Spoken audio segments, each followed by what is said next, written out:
Osman Dere bi xwe demeka dirêje ku hostatiya tizbî dike. Ew kevirek an jî kehribarek dema dide destê xwe, ewî bi hûrgulî dibire û dike moriyê tizbiyê. Li Enqerê di çayxana tizbî da her meh rojek wek roja festîvala tizbî pêk tê. Li gelek bajarên Tirkiye û Herêma Kurdan tizbîfiroştên di nav û berderiyê çayxana tizbî da karê xwe nîşan didin.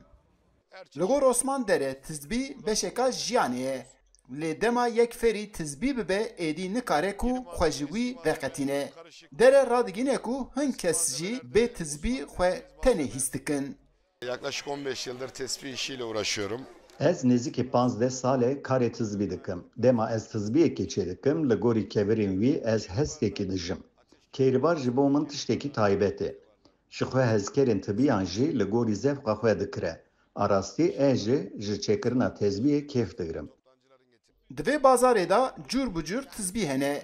Di destpêka her mehê da dema tizbîfiroş tên vê derê yên ku çavreya tizbî dikin jî yekser serdana vê derê dikin. Li gorî dilê xwe hezkerên tizbî biçûk, mezin, kevir an jî madenekî din wek serafekê temaşe dikin.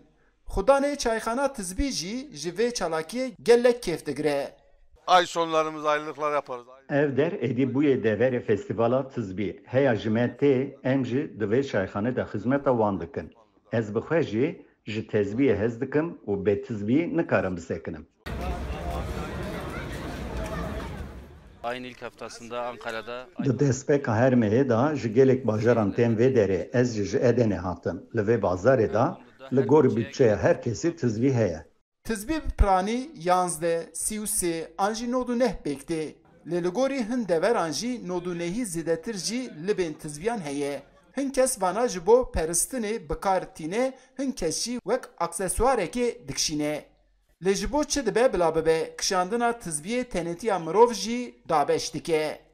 Eyüp Demir, Dengê Amerîka, Enqere.